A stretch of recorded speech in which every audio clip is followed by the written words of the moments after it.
민족문제연구소 팟캐스트 역발상, 역사를 발견하고 상상하라 미래를. 네, 이곳은 스튜디오 청파 살롱입니다. 진행을 맡고 있는 MC노 노규환이고요. 자, 우리 김세호 PD 나왔습니다. 어서 오십시오. 네, 안녕하세요. 네, 왜 그래요? 네, 안녕하세요. 네. 요새 너무 무리하는 거 아닙니까? 아닙니다. 괜찮습니다. 네? 네. 아니면 일을 많이 한다 이런 거 어필하려고 일부러 뭐 기침하고 그런 거 아닙니까? 네. 아니, 이제 에어컨을 틀기 시작해서 약간 네. 좀 이렇게 온도차 때문에 그런 것 같습니다. 지금 이 시간에도 밖에서 작업을 하시는 많은 노동자들이 있습니다. 그만해. 네? 그만해.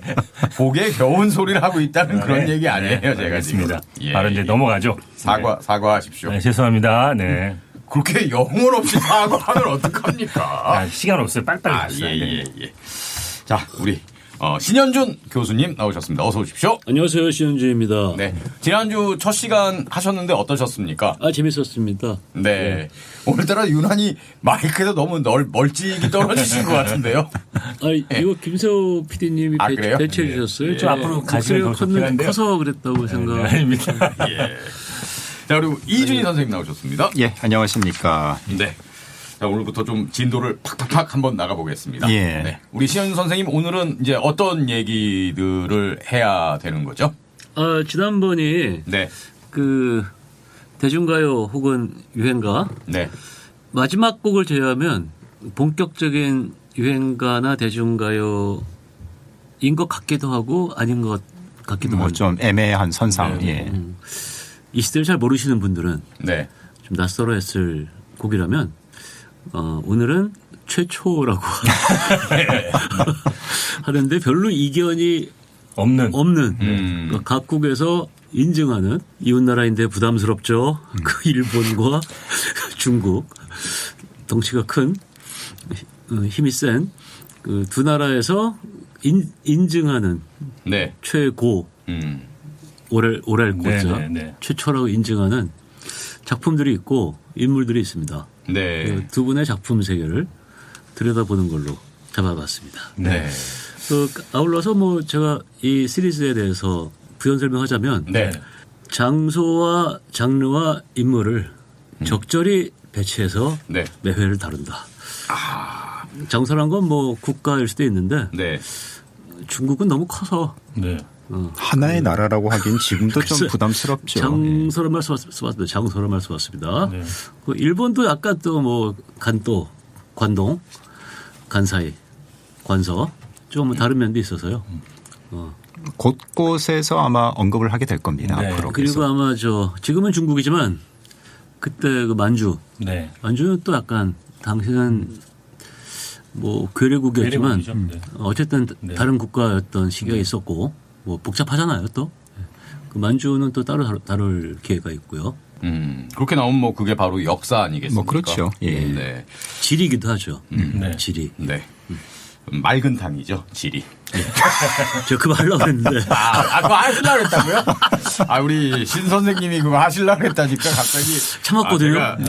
자존심이 확 상하네요. 네.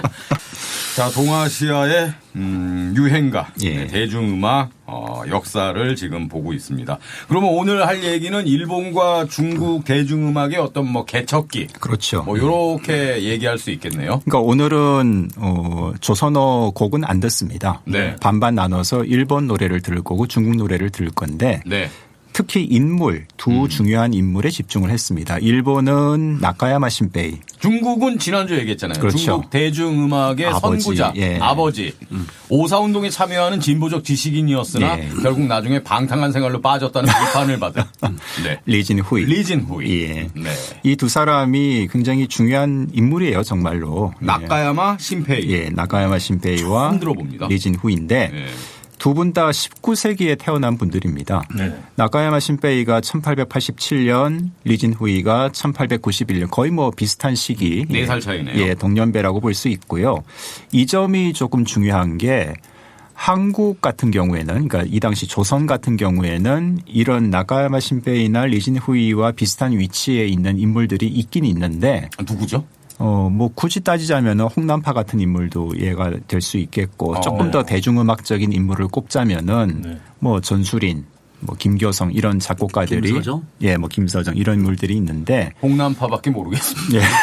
김서정은 김서정은 좀 들어본 것 예, 같긴 한데. 영화 변사이기도 했기 때문에 얘기를 한 적이 있습니다. 예. 근데 조선의 이런 좀 초창기 대표적인 인물들이 연배가 조금 뒤에요. 늦어요. 그러니까 그만큼 뭐 시기가 빨랐다고 더 선진적이었다 이런 얘기를 하는 건 아닌데 어쨌든 중국과 일본이 객관적인 사실상 인물로 보나 뭘로 보나 조금 한 발 앞서갔던 거는 이제 틀림이 없거든요. 특히 이제 일본 같은 경우는 우리 대중음악에 직접 영향을 준 곳이기 때문에 네. 예, 그 초창기 역사를 살피는 것은 좀 굉장히 의미 있는 일이라고 할 수가 있습니다. 대만도 조금 늦죠? 그렇죠. 대만도 조선하고 좀 비슷한 약간 늦은 정도 예, 그런 시차가 좀 있습니다. 그러니까 조선이나 대만이나 이제 둘 다 식민지였으니까. 그렇죠. 예. 예. 그럼 일본 대중음악의 개척자 상징적인 인물이 나카야마 신페이. 예. 네. 어떤 사람입니까? 나카야마 신페이. 일단 뭐 작곡가고요. 근데 나카야마 신페이는 대중음악, 대중가요만 작곡을 한 게 아니라 가곡, 우리가 지금 오늘날 부르고 있는 그 가곡이라는 범주, 네. 특히 동요, 어린아이들을 위한 노래도 많이 썼습니다. 그건 리진후이도 마찬가지고요. 예. 그러니까 서양 음악이 처음 들어와서 이제 어쨌든 이분들은 음악으로 밥을 벌어먹고 산 분들이거든요. 근데 그 당시에는 예컨대 뭐 판소리 광대 같은 그런 전문적인 음악인도 있긴 했지만은 그거는 재래 음악이고 새로운 서양 음악으로 생활을 꾸려간다는 게 그렇게 만만한 일이 아니에요. 지금도 좀 그렇긴 합니다만은. 예. 그래서 대중음악만으로 먹고 살기까지에는 시간이 좀 필요했던 것 같아요. 그러니까 그 전에는 동요도 쓰고 뭐 리진후이 같으면 아동 가무국도 쓰고 뭐 이런 활동들이 있었던 거죠. 예. 그래서 오늘 이제 나카야마 신페이의 곡부터 먼저 들어볼 텐데 첫 번째 노래는 비교하자면은 뭐 조선의 윤심덕 같은 케이스. 근데 시기는 훨씬 앞섭니다. 예. 1910년대부터 이제 얘기를 해볼까 하는데요. 카츄샤의 노래를 첫 곡으로 꼽았습니다. 카츄샤노 우타. 마음대로. 그렇죠.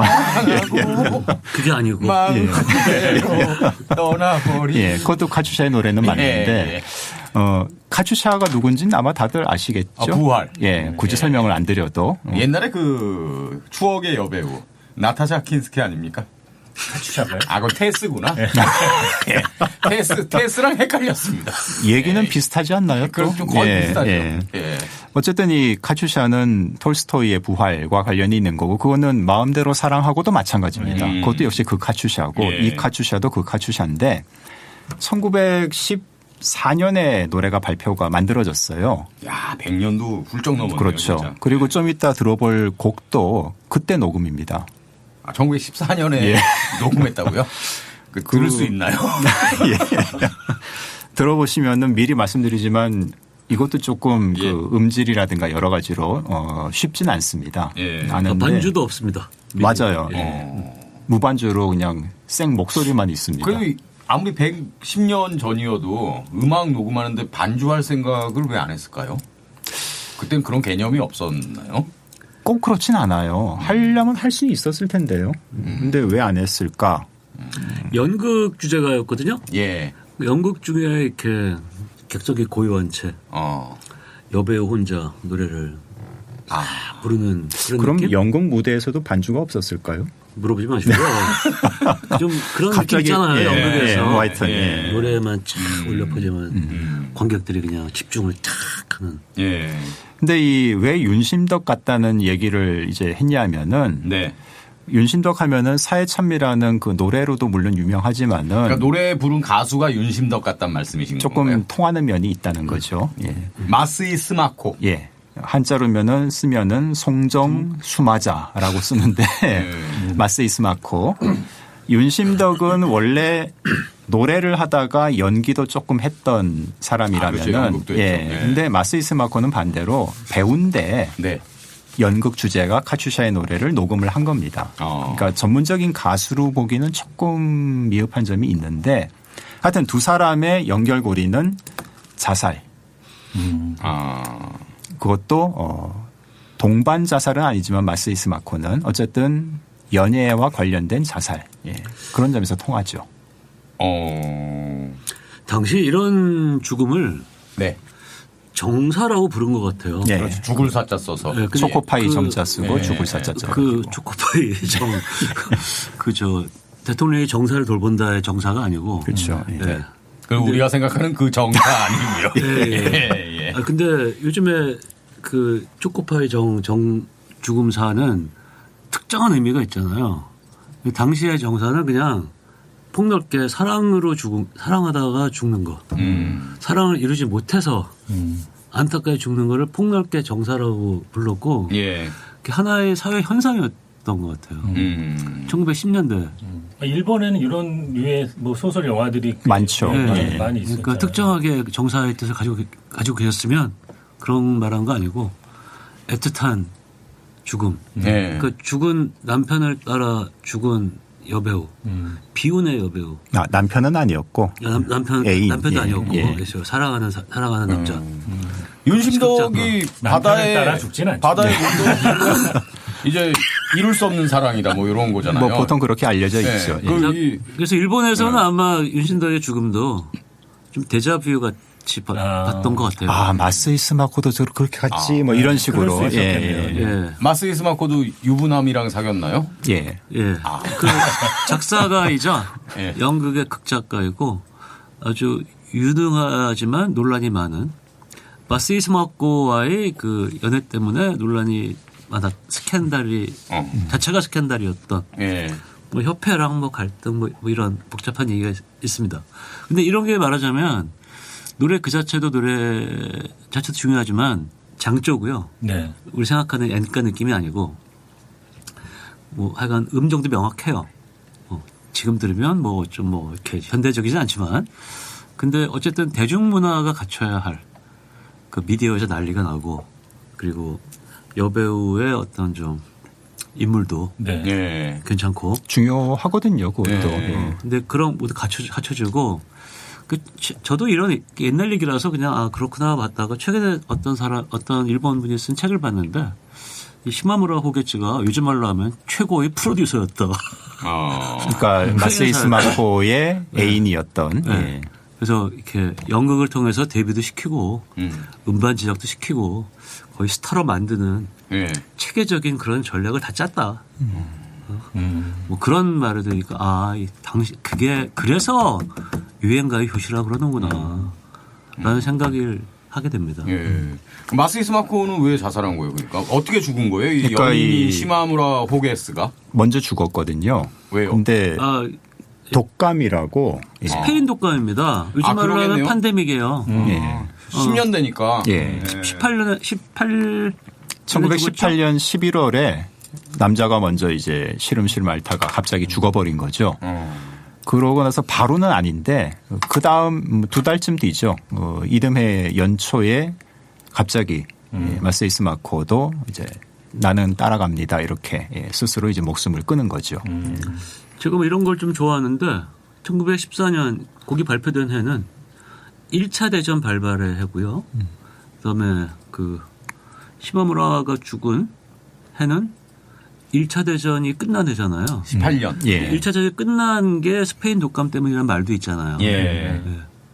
거의 그게 흥미롭게 연대를 맞춰볼 수 있죠. 예. 그러니까 뭐 이게 약간 양념식으로 치는 이야기일 수도 있겠지만은 사실 이런 게 무관하다고 이 노래가 어떻게 탄생이 되고 유통이 되고 소비가 되었는지와 완전히 무관한 이야기도 또 아니기 때문에 네. 좀 짚어볼 만한 그런 배경입니다. 마스이스마코가 1919년 1월에 죽었는데 2달 뒤에 3.1운동이 일어나고 예. 2달 뒤에 5.4운동이 일어나고 네. 이렇게 말하면 3인동과의 연관성은 어디서 찾을 수 있어요? 인과관계는 없어요. 인과관계는 없지만 달력을 넘기다 보면은 보인다는 근데 거죠. 그게 같이 생각하면은 뭐 흥미롭지 않은가라는 생각을 해보게 됩니다. 네.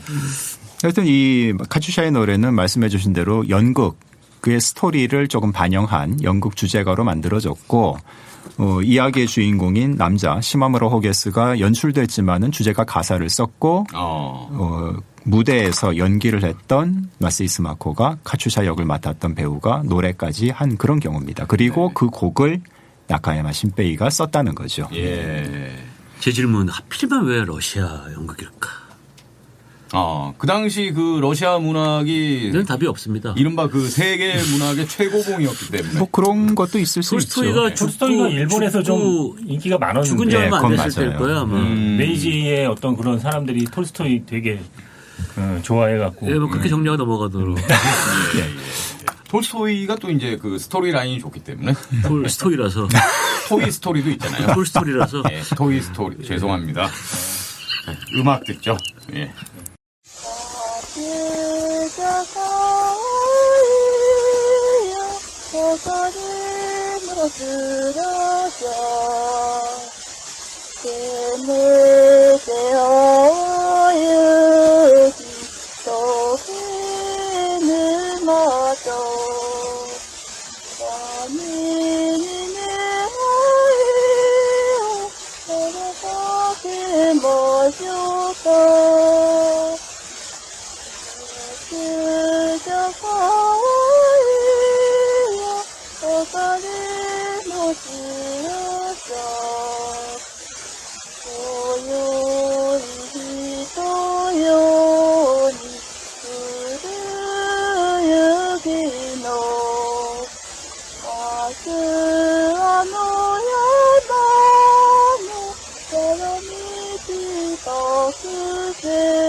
자, 1914년 음반인데 그래도 비교적 깨끗하네요.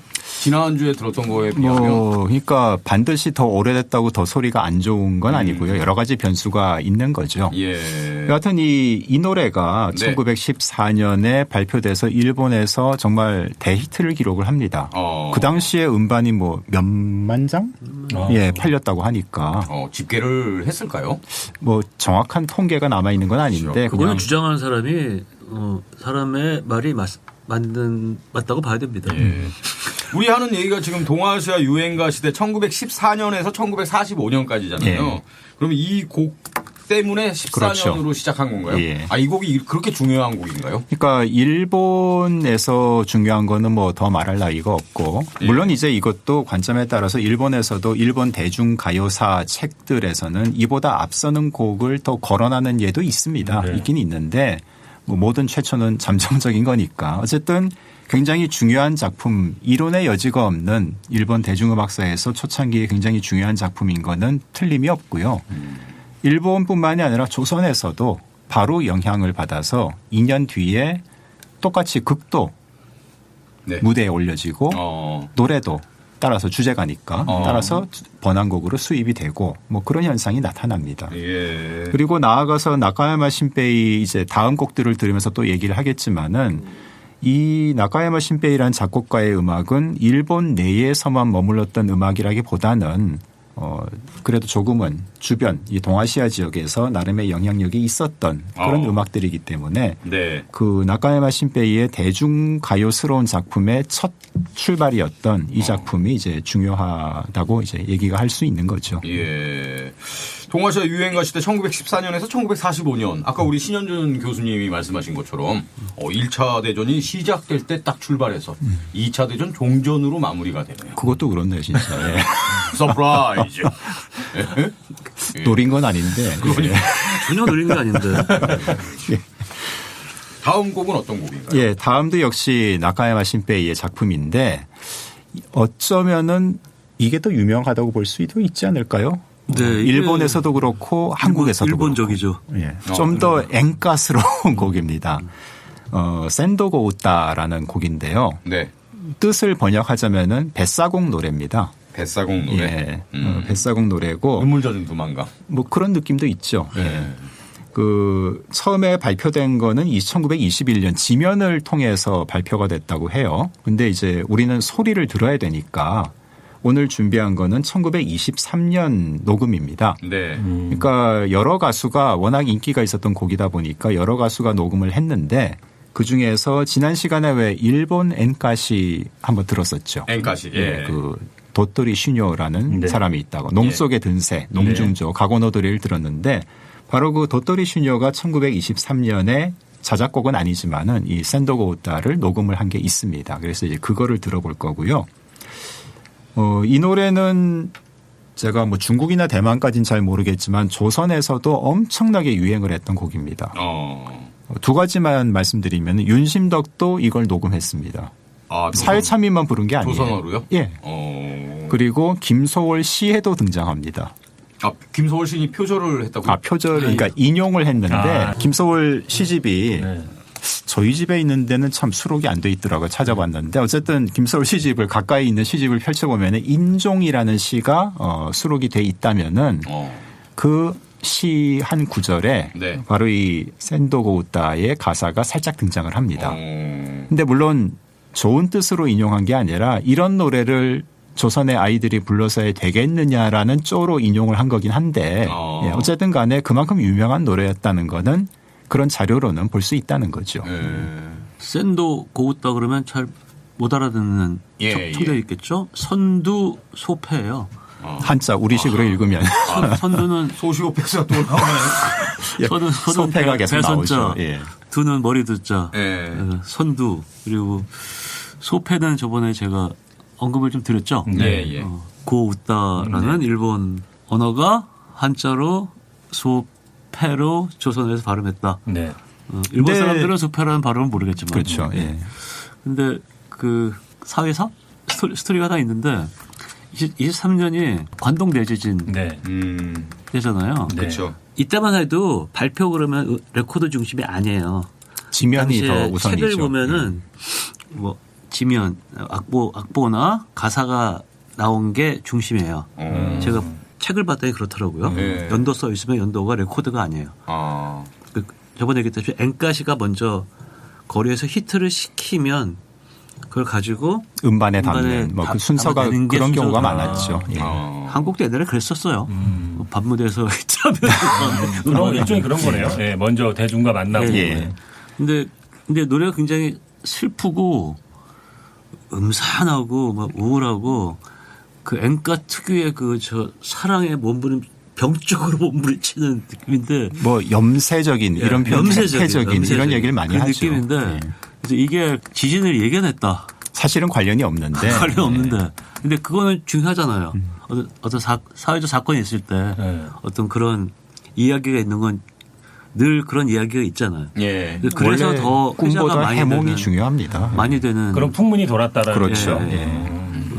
곡이고요. 그리고 이렇게 음반에 23년도에 동시다발적으로 여러 가수들이 녹음을 했던 이유도 지금 말씀하신 그 이유 관동 대지진과의 연계 뭐 이런 게 작용을 했을 거라고 짐작이 됩니다. 그러니까 우리들의 존재는 강가에 시들어 널브러져 있는 그런 시들은 풀과 같다.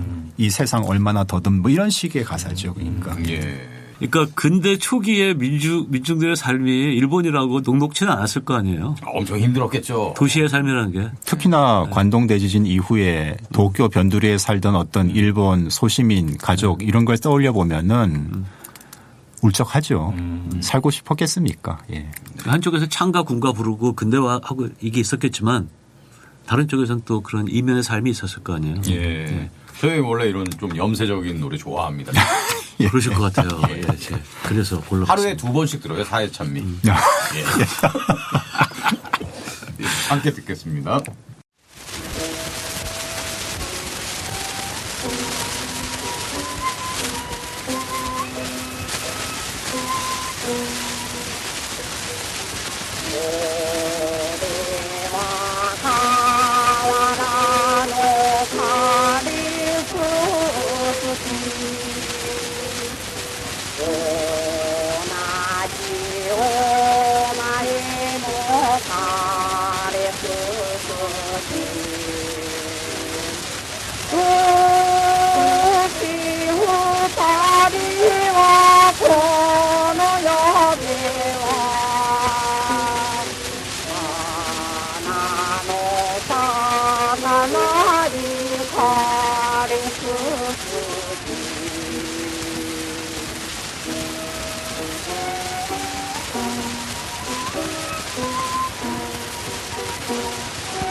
잡음이 아주 염세적이네요.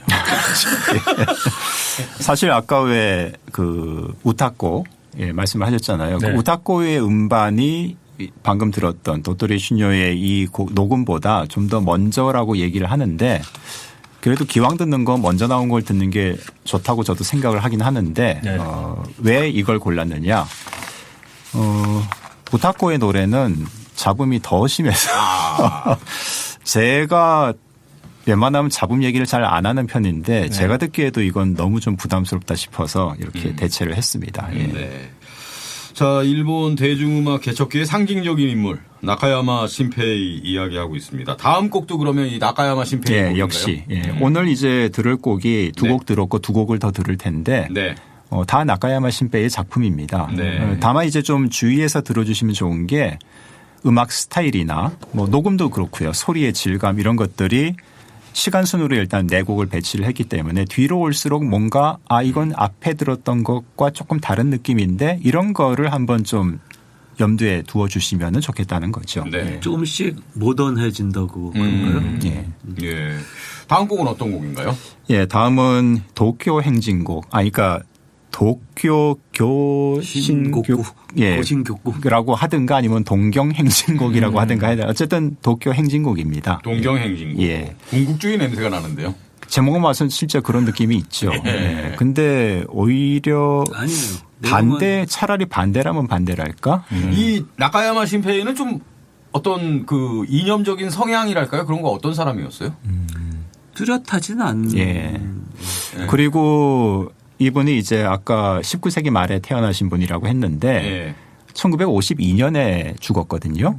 그러니까 이른바 군국주의 시대를 다 살고 간 분인데 아마 지금 뚜렷하게 대표작으로 남아있지는 않지만은 중일전쟁 시기에 태평양전쟁 시기에 군국가요로 분류할 수 있는 곡도 썼던 걸로 알고 있습니다. 예. 예.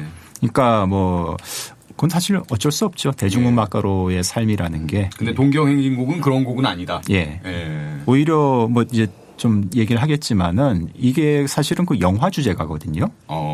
근데 영화의 제목 자체가 도쿄 행진곡입니다. 그리고 영화는 또 소설을 원작으로 하거든요. 예. 그러니까 1920년대 말 1929년에 이제 음반도 나오고 영화도 나왔는데 이때부터 이제 일본 같은 경우는 대중적인 소설, 영화, 노래 이런 것들이 이제 세트로 움직이는 뭐 그 이전에도 있었지만은 그런 대중문화의 틀 이런 것들이 아무래도 조선보다는 조금 약간 시차를 두고 앞서 정착을 한 모습으로도 이제 이 도쿄 행진곡을 볼 수가 있죠. 제가 알기로는요. 원작 소설은 한국에서 좀 좌익 쪽 그 문인들 쪽 작품을 경향 작품. 예, 경향파 이런 얘기 하죠. 예. 이게 경향 작품이에요. 인데 아시겠지만 그거는 20년대 전성기를 누리고 20년대 말부터는 경찰의 무도한 탄압에 쇠퇴하잖아요. 예. 그 무렵이에요. 그래서 일본도 조선도 중국도 6년 7년에 이제 탄압이 심했던 거 아시죠? 그때부터 지하로 숨어들잖아요. 네. 예. 그래도 아직은 그 흐름이 남아있을 때 작품이에요. 그래서 영화로도 만들고 단편 영화죠 아직? 무성 영화. 무성 영화. 예, 그러니까. 예. 그리고 그거 주제곡이기도 한데 가사 중에 원래 그 마르크스 보이가 들어갈 예정이었어요. 근데 마르크스 보이는 약간 비꼬는 거 아니에요? 뭐라 해야 되지? 약간 그 비아냥거리는 거. 막시즘을 패션처럼 생각하는. 비아냥까지는 아니에요. 네. 그냥 좀 귀엽게 보는. 그러니까 낮에는 마르크스 읽고 밤에는 재즈 듣는 일본의 그 모던 보이 그런 느낌인데 근데 그거를 가사에 들어 있었는데 자기 검열했대요. 자기 검열해서 뺐대요. 아무래도 시절이 경찰에서 막 때려잡고 하는 시절이었기 때문에 조금 이게 될까? 뭐 이런 느낌이 있었겠죠. 29 정도면 제가 또 사회사 전문가 아마추어 버네큘러 히스토리언이니까 대공황의 해 아닙니까? 대공황이 엄습해 오고 있었던 해 아닙니까? 이러저런 이유로 그거는 뺐는데 경향 작품인 건 맞아요. 만든 사람들이. 근데 그 사람들이 뭐 좌파에서 뭔가 다른 거를 모색하고 있을 무렵인데 그런 좌파의 흔적은 남아 있는. 그리고 들으시면 소리가 들리실 텐데 뭐 긴자, 도쿄, 예, 참. 신주쿠, 아사쿠사, 신주쿠 이런 말 나옵니다. 예? 유흥가. 그러니까 모던 도쿄, 모단 도쿄. 그 어쨌든 이게 완전히 이제 관동 대진에서 회복한 도쿄를 찬미까지도 아니고 뭐라 해야 되나요? 어쨌든 뭐 반영한.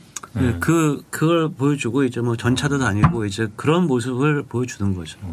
그래서 이 도쿄 행진곡은 뭐 일본에서 정말 공전의 히트를 기록했다고 하고요.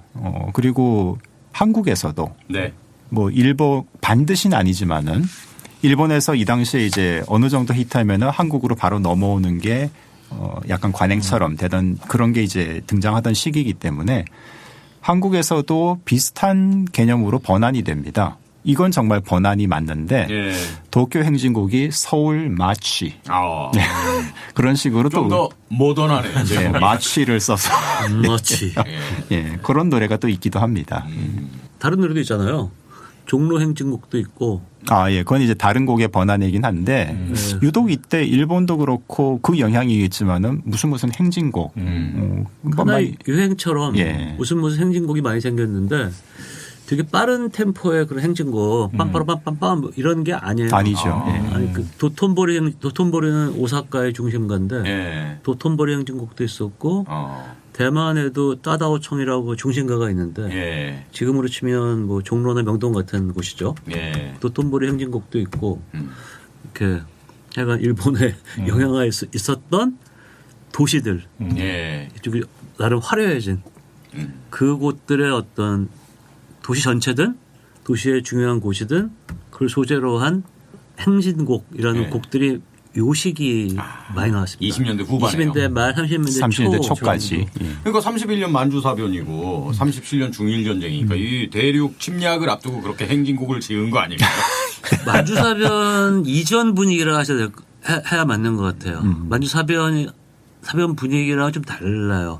그때 나온 노래들하고 좀 다르다고 봐요. 그러니까 여기서 구분할 건 구분해야 될 것 같아요. 예. 그러니까 여기서의 행진은 뭐 군대 행진이라기보다는 네. 모던 보이의 명랑한 행진. 그들이 활보하는 그런 느낌? 느낌이에요. 행진. 그러니까 뭐 경성이나 타이베이의 이 모던한 사람들도 우리는 도쿄를 따라가고 싶은데 그러니까 그런 수요에서 서울 마치라는 것도 나오고 뭐 그렇게 됐겠죠. 자, 그러면 동경행진곡 예, 사또 치아코라는 가수의 노래입니다. 네, 함께 듣겠습니다.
자, 동경행진곡 들었고요. 자, 나카야마 신페이의 다음 곡 어떤 곡입니까?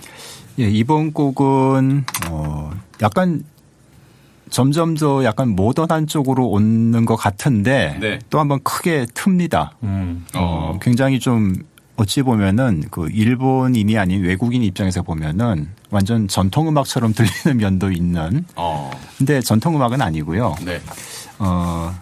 동경음두라는 곡을 준비를 했습니다. 음두. 이건 이제 일본어로 읽으면은 도쿄 온도라고 읽어야 되거든요. 무슨 뜻이죠? 도쿄는 도쿄고 네. 음두라는 거는 말 그대로 소리 음자에다가 이제 머리 두자인데 이게 원래 음도 온도라는 거는 뭐 성악곡이든 기악곡이든 그 이제 소리 곡 전체를 이끄는 그 독주 부분. 예컨대 이제 왜 민요에서도 우리가 매기는 소리, 받는 소리 하잖아요. 네. 그 매기는 소리 같은 거를 이제 온도라고 표현을 했던 건데 이게 하여튼 뭐 계속 뜻이 좀 이렇게 이리 저르고 이리 구르고 저리 구르고 하다 보니까 요즘 일본 사람들한테 온도가 난 데스까 하고 물으면은 이거부터 할 겁니다. 아마 이렇게. 춤. 예, 네. 춤. 안 보여. 네. 저도 예전에 일본 그냥 놀러 갔을 때 한번 현장을 딱 봤는데 여름에 일본에 놀러 가시면은 그 7월 달에 네. 하루만 하고 마는 건 아니라 이렇게 시즌이 있거든요. 그 봉오돌이라고 있어요. 그 일본 우리 추석 같은 오봉이라는 명절이 있는데 오봉은 쟁반 아닙니까? 예, 오봉이거든요. 하여튼 그러니까 한자로는 분입니다. 분. 예, 우란 분자할 때 하여튼 뭐 그런 건데 이 봉오돌이라는 거는 뭐냐면은 그 오봉날 오봉 명절 때 오돌이는 이제 춤을 뜻하는 일본 말인데 춤을 추는 거예요. 그러니까 한국식으로 얘기하면 추석 때 강강수월래라고 보시면 됩니다. 여러 사람이 그러니까 특별한 기술이 필요한 춤이 아니에요. 그냥 동네 사람들이 모여서 둥글게 한 그게 바로 봉오돌인데 모든 춤에는 음악이 필요하잖아요. 예.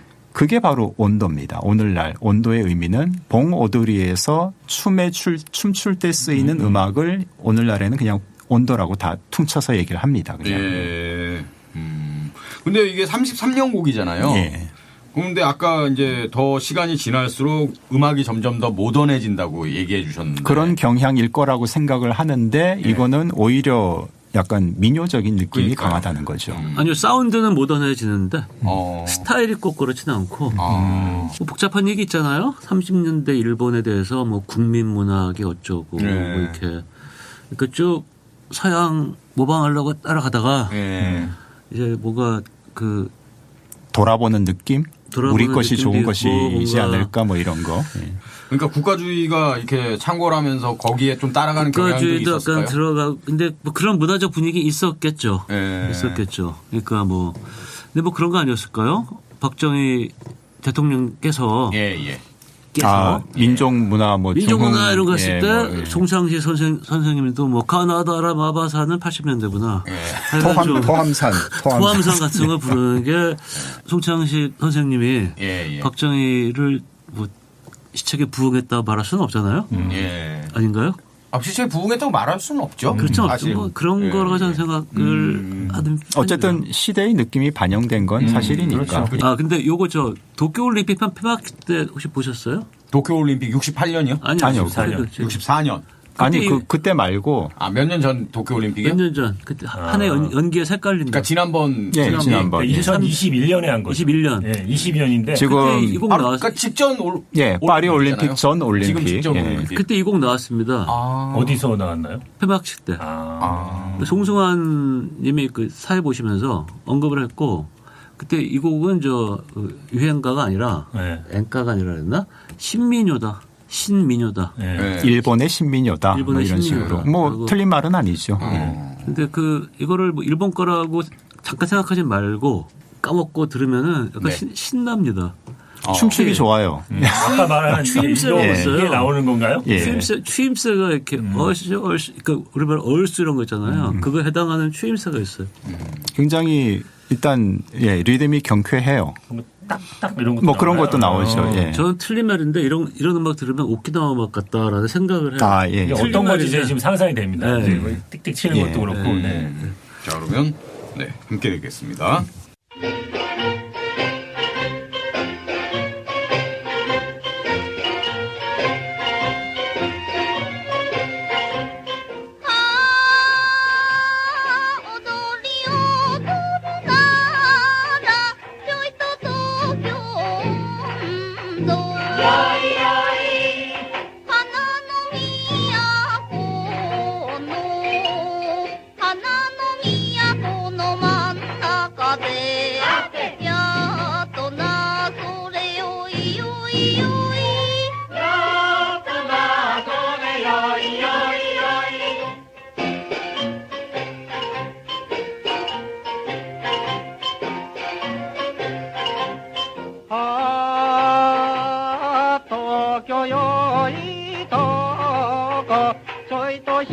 元照らす君が見るは君が見るは天照すやっとなそれよいよいよやっとなそれよいよいよい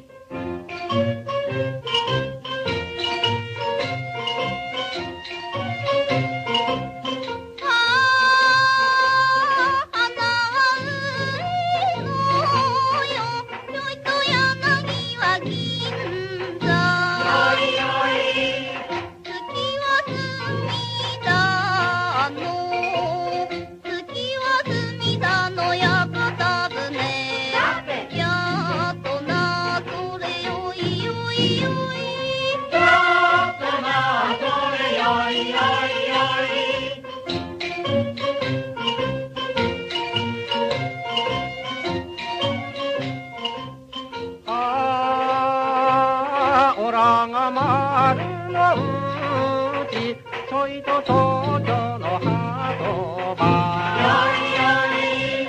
仮とツバメの仮とツバメの上り下りやっとなそれよいよいよやっとなそれよいよいよい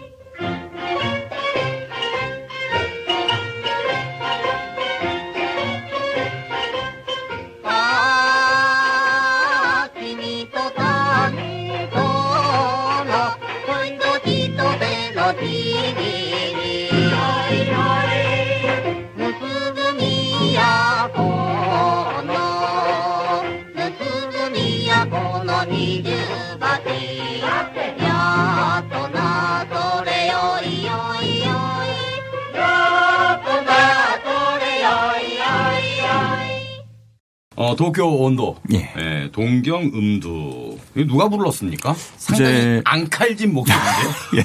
남녀의 가창이 교대로 등장을 하잖아요. 예. 이제 여성 가수는 이제 고우타 가스타로라고 그 앙칼진이라고 표현을 하셨는데 일반 그러니까 바로 전에 들었던 도쿄 행진곡 가수의 목소리와 창법과는 많이 다르죠, 확실히. 예. 게이샤 출신입니다. 게이샤로 음악을 익히고 이 사람이 이제 이 대중음악계에 뛰어들어서 가수로 성공을 한 굉장히 대표적인 게이샤 가수인데 고우타 가스타로하고 미시마 이세이라고 네. 이분도 이제 그 말하자면은 일본의 그 낭곡이라 료곡구라고 그러니까 하여튼 뭐 판소리, 뭐 잡가 이런 식으로 소리꾼. 예, 그런 음악으로 출발을 한 사람이거든요. 그리고 우리가 들어서만은 알 수 없지만은 이런 뭐 고우타 가스타로나 미시마 이세이 같은 가수들은 실제 무대에서 공연을 할 때도 반드시 기모노를 입어요. 그러니까 왜 우리도 그 김세레나 씨가 네. 드레스나 입고 나서 세타령 부르고 하지는 않잖아요. 한복 입죠. 예, 똑같은 이치입니다. 그거는. 예. 그러니까 일본에서도 일본판 신민요라는 게 아까 말이 나왔지만은 그런 의상 단순히 뭐 음악적인 요소뿐만이 아니라 시각적인 요소도 분명히 일조를 한다는 거죠. 예. 근데 이 뭐 여기서 하나 첨언을 하자면은 뭐 카츄샤의 노래나 아니면은 선두소패 또 동경행진곡 이런 곡들은 공통점이 조선에서도 번안곡이 나왔습니다. 네. 근데 온도는 달라요. 안 나왔을 것 같아요. 이건 일단 우리 민족하고 정서가 안 맞잖아요. 하여튼 아무리 식민지여도. 저는 좋아는 하는데 예. 충분히 그 당시 입장에서 한국의 음반 기획하는 사람들이 아 이건 좀 아닌 것 같다라는 생각을 했을 것 같긴 해요. 예. 당시 친일파들은 이것도 자기네 집에서 이렇게 틀어놓고 아, 뭐 그럴 수 할 수도 있죠. 있었을 것 같은데. 뭐 수입해가지고 갖고. 네. 오히려 영화나 드라마 같은 데서 30년대 뭐 경성 이런 거 묘사할 적에 예. 진짜 그런 모습 하나 집어넣는 게 오히려 그 당시 현실을 정확하게 보여주는 게 될 수도 있겠다는 생각이 들어요. 네. 그래도 그 당시 30년대 이른바 뭐 모던 보이, 모던 걸들 재즈 같은 거 듣고 그러잖아요. 이거는 이제 모던 아니, 경성에서. 그러니까 경성의 모던 보이들이 즐길 음악은 아니고 네, 네. 코스염길은 40대 친일파가 즐기긴 딱 좋아요. 자, 나카야마 신페이 얘기했고 이제 중국 대중음악 개척기의 상징적인 인물 리진후이. 네, 중국으로 이제 넘어갈 때가 됐습니다. 네. 네. 그 지난 시간 들으신 분들은 이제 뭐 팟캐스트니까 언제나 다시 듣기가 가능합니다만은 말씀드렸던 것처럼 대중음악에 본격적으로 뛰어들기 전에 이미 다양한 분야의 음악, 뭐 동요라든가 뭐 가극이라든가 네. 경력이 있거든요. 리진후이. 예. 근데 이제 리진후이가 본격적으로 대중가요로 만들었다. 그리고 그것이 나아가서 중국 대중음악의 뭐 그러니까 효시와 같은 작품이다라고 얘기하는 곡이 우리말로 읽으면 모모우, 네. 마오마오위라는 곡입니다. 한자 보니까 이게 헤어 레인이네요. 털비. 근데 뜻은 이슬비. 이게 이슬비요? 예, 가느라란 털어, 예. 가랑비? 털처럼 이렇게 가리게 그렇죠. 되니까. 예. 근데 이게 왜 대중가요냐 하면은 지금 여기서 뭐 가사를 번역해 드릴 수는 없지만은 그러니까 우리도 왜 사랑 노래에 비가 많이 등장하잖아요. 그렇죠. 그런 느낌으로 이해하시면 됩니다. 근데 노래가 그렇게 뭐 처연한 느낌은 아닌데 네. 어쨌든 이게 가사를 보면은 이거는 맞다. 이거는 어른들을 위한 노래다. 그 전에 리진후이가 만들었던 애들 노래는 확실히 아니다라는 거는 확실히 드러나죠. 예. 애정 노래라는 거죠. 그리고 가랑비라는 것이 어떤 네. 사랑에 빠지는 마음. 점점 젖어드는 거. 한 소녀가 가랑비에 못 젖듯이. 예. 습윤되는 거. 사실 제가 좀 중국 노래를 저도 처음에 낯설었는데 듣다 보면 이렇게 익숙해지면은 별 이상하지가 않아요. 젖어드는 거죠. 그게 가랑비에 옷 젖듯이란 말이 있나요? 그러니까 이제 사회자님이 저번에 하도 혹독한 평을 하셔서 맞아요. 어떤 리딩이 똑같은 부분인데 조금 좀 노신 선생과 같은. 이 노래도 그 딸이 불렀습니까? 예, 역시. 근데 비교해서 한번 들어볼까 싶어요. 이게 마오마오위가 최초가 될 수 있었던 데는 그 시점, 처음 음반으로 발표된 시점이 1927년이었거든요. 굉장히 안 듣는 게 나아요. 근데 저도 안 들을까 했는데 오늘 그러니까 처음 들으려고 준비했던 곡은 다음 버전 1932년 녹음을 준비를 했었는데 그것만 듣기에는 어쨌든 27년 곡이기 때문에 이게 최초 얘기가 나온 거니까 그래서 순서를 약간 바꿔서 일단 32년도 녹음을 먼저 들어보고 그래서 이게 이런 느낌이구나를 먼저 좀 익히신 다음에 조금 당황스러울 수 있지만은 27년 녹음을 짧게 한번 들어보면 그게 이 노래를 이해하는데 좀 더 정확한 방법이 아닐까 싶습니다. 예. 八代功夫，特请黎明辉女士唱《毛毛雨》。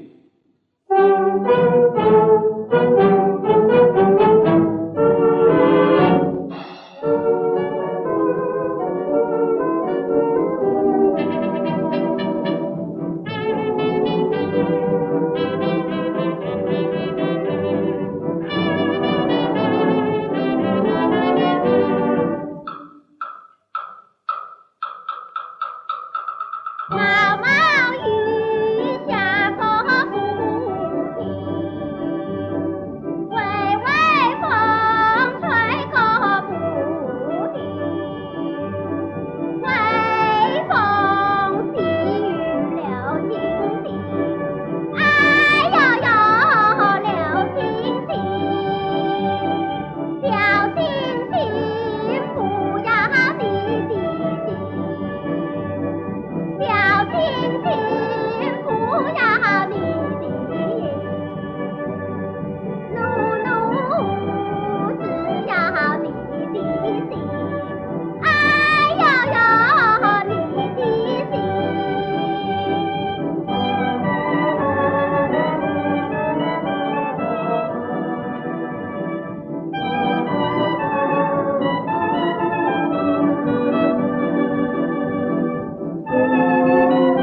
毛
자, 지금 들으신 게 이제 32년. 예, 32년판 버전. 마오마오입니다. 네, 리밍후이가 예. 불렀고, 여전히 약간 좀 저는 가창을 들으면 좀 코믹한 느낌.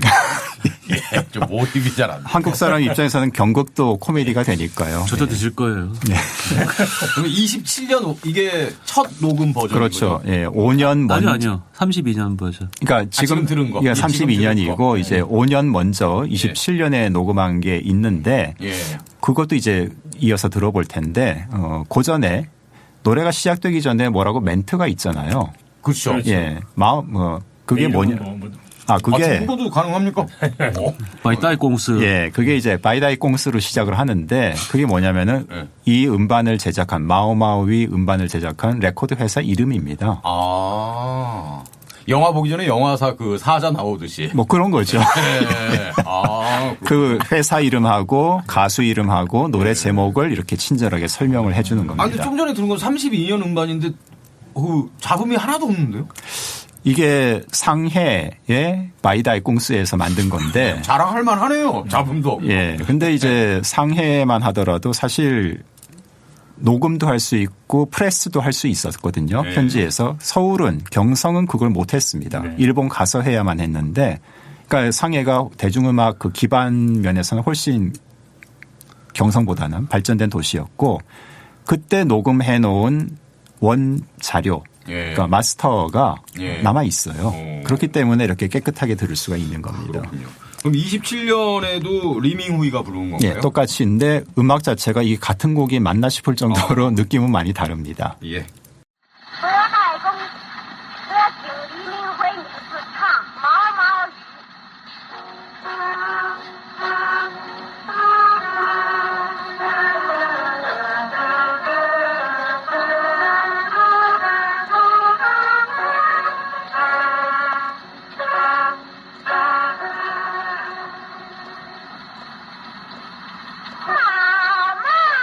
雨，下个不停。吹微风，吹个不停。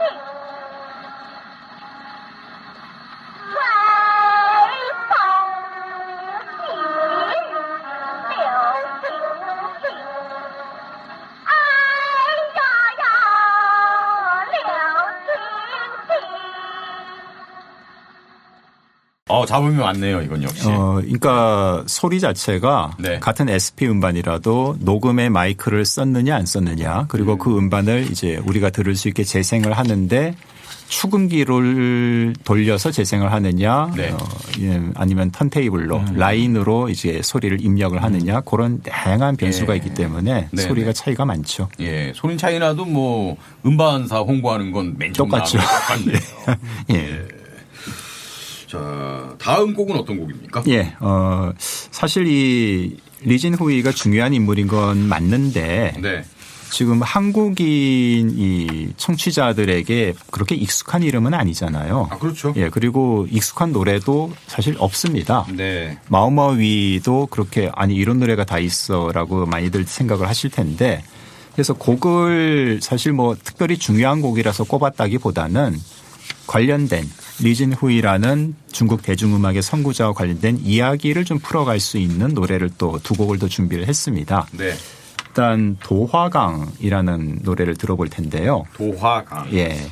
요건 사실 노래 자체보다는 노래를 녹음한 가수들이 이야기의 핵심입니다. 두 여성 가수가 함께 불렀는데요. 한 분은 리리리. 그러니까 리리리인데 이게 한자로 쓰면 글자가 다른데 부모가 너무 이름을 그냥 생각 안 하고 지은 거 아닙니까? 근데 요즘도 왜 중국 젊은 여성들 이름이 판빙빙처럼 그렇죠. 두 글자를 이제 같이 쓰는 경우가 있잖아요. 이것도 성이 리고 이름이 릴인데 우리 말로 하면은 똑같아지지만 한자로 쓰면 다릅니다. 예. 같은 리자가 아닌데 여하튼 리리리 하고 한 사람은 또 왕런메이, 왕인미라는 두 사람 다 배우 겸 가수로 활동을 했던 그런 인물입니다. 중국에선 유명한 사람들인가요? 대단히 유명하죠. 아, 그래요? 예. 인민 배우? 뭐 굳이 그런 표현하자면 그런 급이죠, 다. 예. 리리리는 1915년생, 예. 왕런메이는 1914년생. 그럼 둘 다 그리고요. 마오쩌둥하고 친했겠네요. 뭐 친했는지 모르겠습니다만은 대중 문화의 스타면 당연히 친하지 않았겠어요. 동시대 인물이죠. 예. 그리고 이제 오늘 이야기의 주인공인 리진후이 입장에서는 다 딸 같은 리밍후이보다도 어리잖아요. 예. 그러니까 작은 딸 같은 막내 딸 같은 그런 이제 가수들이거든요. 실제로 그리고 굉장히 밀접한 관련이 있습니다. 네. 그러니까 이 리진후이는 음반이나 출판 활동도 했지만은 공연을 굉장히 중요하게 생각했던 것 같아요. 그래서 이름이 계속 바뀌긴 하는데 자신이 직접 이 가무단, 공연단을 조직을 해가지고 중국 각지는 물론이고 돈 많은 중국 사람들이 살고 있는 동남아시아 화교, 예, 화교 자본을 이제 주목을 해서 동남아시아 순회 공연을 굉장히 거하게 했다고 합니다. 그러니까 하여튼 그 몇 년에 걸쳐서 했다고 해요. 근데 이제 이 리진후이의 가무단은 아까 지난 시간이었죠. 왜 다카라스카 얘기 잠깐 나왔었죠. 일본. 예. 그러니까 그 소녀 가극의 여성들만 무대에 서는 그 영향을 받아서 리진후이의 가무단도 여성 중심으로 꾸며졌다고 하거든요. 그러다 보니까 이제 젊은 여성 소녀들을 발굴을 해가지고 이제 스타로, 무대의 스타로 만들고 그것이 이제 음반으로까지 확장되는 이게 코스처럼 된 거죠. 그래서 이제 오늘 좀 이따, 그러니까 곧 노래를 들어볼 리리리, 왕런메이 이런 가수 겸 배우들도 다 가무단 출신입니다. 리진후이가 이끌었던. 예. 심지어 리리리는 한자로 보면은 리진후이와 성이 같거든요. 예. 근데 원래 리 씨가 아니에요. 예명인데 같은 성으로 예명을 받은 거죠. 수양딸이 돼서 너는 이제 이 이름을 쓰거라 리리야 이렇게 된 거고 왕런메이도 예명을 뭐 리 씨로 쓰진 않았지만은 이것도 예명인데 이 예명 역시 SM의 이수만 선생님이 있듯이 이 가무단의 리진후이 선생님이 다 지어준 이름이라고 합니다. 그래서 이 두 사람은 1930년대 중국 대중문화 우리한테는 좀 낯설긴 하지만은 중국 대중문화를 이야기할 때 빠질 수 없는 그런 당대의 스타들이었죠. 예. 뿐만 아니라 뭐 다음 기회에 또 들어볼 이름이 나올 테지만은 이 리진후이의 가무단 출신들이 어마어마하게 많습니다. 거의 뭐 중국의 조선악극단 같은 존재였다고나 할까. 예. 그래서 리진후이가 그만큼 중국 대중음악의 아버지라는 얘기를 들을 만큼 중요한 인물이었다는 거죠. 예. 도화강 듣고 두 곡 들으신다 그랬잖아요. 예, 한 곡 뭐 어떤 곡입니까? 이어서 들을 필요는 없을 것 같은데. 예. 다음 노래 곡, 듣고 다음 곡은 이제 조금 노래 자체의 이야기를 더 풀어볼 게 있으니까요. 예. 근데 도화강 관련해서 네. 제가 뭐 중국어 잘 못하는데 가사를 좀 번역을 AI를 이용해서 해봤더니 도자가 복숭아 도자죠. 도자잖아요. 도화하면 복숭아 꽃인데 네. 우리가 복숭아색 그러면은 네. 특정한 뜻이 있잖아요. 예. 도화살이 있다 뭐 이런 얘기 많이 도색 하죠. 잡지. 도색 잡지. 예. 아, 제가 즐겨보던 베스트셀러였습니다. 그렇죠. 뭐 제가 한 말은 아닙니다. 근데 이 곡이 저희 도화강의 어떤 도화강이 아름다운데 거기 여자가 예쁜 여자가 뭐 아름답다. 예뻐 뭐 이런 얘기예요. 이런 얘기를 하죠. 가사가요. 예. 그래서 이게 굉장히 좀 비난을 많이 받은. 애로하다고. 당대에. 예. 예. 그래서 리진휘 음악에 대해서 네. 이게 뭐 유행 음악이다. 중국은 대중음악을 말을 안 쓰고 유행 음악이라고 불러요. 류싱 거치, 유행 가곡 뭐 이런 식의 유행 표현을 쓰죠. 음악, 예. 류싱 인유인데 류싱 인유라는 말보다 더 나쁜 말이 있는 게 황색 음악이라고 불렀어요. 황색. 황색. 예. 옐로우 저널리즘. 뭐 그런 거죠. 네, 예. 그런 거예요. 그러니까 말하자면 여성들을 이렇게 상품화시킨다. 천박한 뭐 이런 느낌. 그런 느낌으로 불렀어요. 이 정도면 문화 대혁명 때 작살났을 것 같은데요. 문화대혁명 그 전에 이전부터 30년대 말부터. 뭐 문화 대혁명 직접 영향이었는지 모르겠지만은 67년도에 리진후이가 사망을 하는데 뭐 혹시 그랬을까요? 사실 예, 그 모택동 시기에 중국이라는 곳이 대중문화인들이 활동은 고사하고 살아남기가 참 만만치 않은 공간이고 시절이었기 때문에 사회주의 해야죠. 네. 잘했어야 되는데. 어쨌든 그래서 이 말씀하신 대로 도화강이란 노래는 진짜 제목에서도 그 도란 복숭아라는 게 좀 하여튼 그런 동아시아 전통적인 뉘앙스가 있기 때문에 성적인 이미지가 있죠. 근데 지금 생각하면 별것은 아닌데 현대에 대한 관점에서 당시로 쓴 게 굉장히 좀 충격적이었나 봐요. 굉장히 금기를 허무는 가사. 근데 중국 고전 시가에 이런 가사도 많아요. 많지 않습니까? 일단 뭐 들어보시죠, 뭐. 네.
도화강. 네. 그냥 들어선 뭐 전혀 뭐 에로틱한 분위기 같은 거 모르겠습니다. 그 사운드만으로 물론 에로를 표현할 수도 있긴 있지만은 뭐 그런 음악이 없는 건 아닌데 가사가 역시 중요하긴 하죠.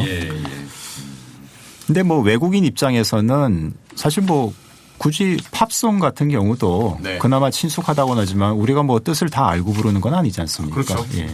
그냥 뭐 느낌이 좋으면 듣는 거니까. 저는 좀 에러를 느낍니다. 중국어 잘하시는군요. 역시 우리. 아니요. 가사 번역을 한번 보고 나서 다시 들어보니까. 자, 오늘 마지막 곡입니다. 벌써요? 그 마지막 곡은 역시 리리리 왕런메이 두 사람이 함께 부르는 곡이고 똑같이 1931년에 음반이 제작이 된 발매가 된 곡입니다. 제목이 특별 쾌차네요. 터비의 콸처. 중국어 잘하시네요. 전문가도 다녔어요. 콸처. 학사학위 2개. 쓸데없는. 중국어 이렇게 회화 가능하시고 다. 밥은 먹습니다. 오. 밥만 먹습니다. 철은 권소름. 특별 쾌차가 발음이 어떻게 돼요? 혀를 돌려서. 컵의 콸처. 철. 그러니까 예. 사실 뭐 어려운 한자는 아니고 특별 쾌차. 네. 그러니까 쾌속 열차, 특급 그렇죠. 열차 뭐 이런 뜻이거든요. 쾌찬차 생각나는데요. 옛날 성룡 영화. 예. 옛날 성룡 영화, 그러니까 말씀 나온 네. 김에 옛날 성룡 영화는 이렇게 같은 쾌라도 이렇게 발음을 아마 안 했을 아, 거예요. 그래요? 광동어니까. 아, 홍콩. 홍콩 말이니까. 아. 예. 근데 이 특별 쾌차라는 노래는 비슷한 예가 그 당시 일본이나 조선에서도 좀 있어요. 뭐냐면은 이 열차, 기차라는 소재. 네. 그리고 이거는 그냥 기차가 아니라 스피드가 강조되는 쾌속 열차잖아요. 쾌차. 예, 네. 콰이처. 그러니까 이게 왜 그럼 대중가요의 소재가 될 수 있느냐? 이 가사를 역시 번역기를 돌려서 보면은 사랑의 속도가 특별 쾌차라는 겁니다. 아. 근대의 스피드를 예. 말한 거죠. 바로 이렇게 남녀가 네. 첫눈에 찌리리 뭐 이런 얘기예요. 그러니까 이게 사실 전통적인 뭐 도덕관념이랄까 이런 걸 보면은 말도 안 되는 얘기거든요. 또 혼났을 것 같은데요, 리지. 당연히 혼나죠. 이게 또 혼났을 것 예, 같은데. 이런 좀 풍기문란스러운 노래를 만들다니 그거는 뭐 일본에서도 그렇고 조선에서도 그렇고 동아시아 지식인들이라는 존재가 참 문제가 많아요. 집단이. 뭐 요즘도 크게 다 바뀐 것 같지는 않습니다. 예. 지식인의 뭐 숙명이죠.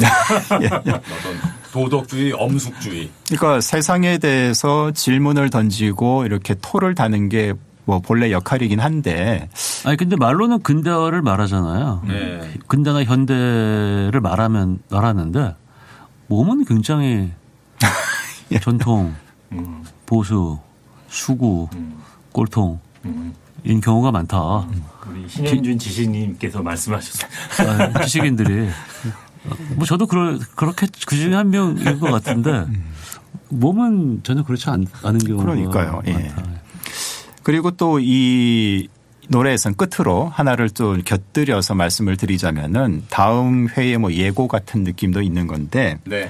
이 왕런메이가 굉장히 아까도 말씀드렸지만은 중국 30년대 대중 영화든 노래든 이해하는데 키워드 같은 존재가 굉장히 유명한 스타였는데 한국과도 인연이 있습니다. 어떤 인연이 있습니까? 뭐 탕웨이 같다고나 할까? 당연히 미인이었습니까? 아 그런 한국인 차원 남자하고 그렇죠. 예. 그 당연히 남편 누구죠? 김태용 감독. 네. 그 이 왕런메이의 첫 번째 남편, 두 번째도 있기 때문에 예. 첫 번째 남편이 조선인입니다. 근데 조선인이긴 하지만 사실상 중국인이라고 봐도 무방한 게 김염이라고 들어보셨나요? 아니요. 아니, 유명하죠. 예. 알아요? 거의 황제 뭐라 그래야 되나? 그러니까 영화 황제. 예, 정확한 표현으로는 중국에서. 영제라는 표현을 써요. 영화의 영자, 황제의 제자를 우리 써서 김세호 PD가 한때 충무로. 영화계의 최말석에 있었기 때문에 알만하죠. 근데 저는 뭐 영화계 쪽에 엄지발가락도 넣어본 적이 없기 때문에 처음 듣는 이름입니다. 하여튼 1930년대 그 이후로도 활동을 계속했지만은 1930년대 중국 영화계의 남자 스타로는 단연 첫 손에 꼽는 김염. 김염. 물론 예명입니다. 예. 찐옌 중국 발음으로는 찐옌이 굉장히 유명한 인물인데 완전히 스타 커플이었네요. 그렇죠. 예. 첫 번째 남편이 어맨난 이제 신성일. 거의 그런 거. 이제 스타 커플이라서 만인들의 사랑을 받은 게 아니라 왕런메이가 주변의 반대를 무릅쓰고 네. 결혼을 한 거예요. 왜 반대했죠? 뭐 조선인이라서? 최고 스타인데? 이제 스타로 올라가는 중에 결혼을 해버리니까. 그냥 결혼해버린 거죠. 그건 치명적이었죠. 예. 올라가는 중에 비슷하네. 그냥 사랑에 빠져서 결혼해버린 거예요. 예. 그래서 왕런메이는 그러고서 바로 추락했다. 근데 저는 개인적으로 왕런메이를 제일 좋아해요. 그렇습니까? 네. 근데 뒤에 어광곡이라는 노래를 다음 주 예고가 막 지금 나오고 있죠. 예. 근데 이때 요 세 명의 가수들은 네. 중화인민공화국에 남고 근데 요 30년대 초가 다음 주에 얘기할 건데 예. 그때 상하이 영화계가 다 좌익이었어요. 비교하자면 90년대 한국 영화계 같다고 해야 되나? 네. 신현주님의 개인 의견임을 밝혀드리겠습니다. 아니, 그렇죠. 예. 예. 제가 알기로는 저 네. 80년대 영화 운동했던 분들이 그 영화계 많이 예. 가셨거든요. 30년대 그 상하이 영화계가 뭐 좌익 영화 많았다는 말 많아요. 네. 37년까지. 근데 이들 대부분 그런 영화에서 연기도 많이 하고 작품도 쓰고 그랬던 시기가 있어요. 예. 근데 그랬던 가수고 그러니까 또 제 취향에 맞죠. 아니, 그러면 김희엄도 약간 좌파적 성향이 있는 그런 배우였네요. 그럼요. 그런 영화에 그럼요. 출연 많이 했고. 근데 좌파 영화인데 좀 멜로드라마가 많아요. 아니 뭐 좌익은 사랑 안 합니까? 그러니까 뭐 멜로도 좌파일 수 있고. 뭐 왜 헤어졌죠? 예? 왜 그건 뭐 헤어졌죠? 부부 사이의 일이야. 뭐 뭐. 그거는 사별이거나 그런 건 아니고요. 예. 사랑이야 뭐 언제든지. 예. 자, 그러면 네, 오늘 끝곡 예. 특별 쾌차. 특별 쾌차. 잠깐만. 요 네. 특별 쾌차는 나중에 더 재즈적으로 다른 가수가 부른 것도 있어요. 그 다른 가수는 예.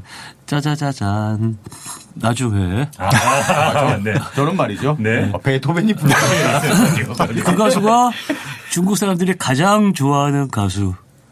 등려군인가? 다음에 나옵니다. 훌쩍 아니. 등력은 이전에. 예. 다음에 그럼 나옵니다. 또 그 다음 얘기가. 시간에. 예.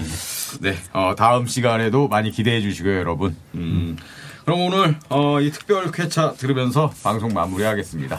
네. 사랑의 특별 쾌차. 마지막은 우리 이준 선생님의 발음으로 한번 이 곡을 소개하면서 끝내도록 하겠습니다. 텁의 콸처.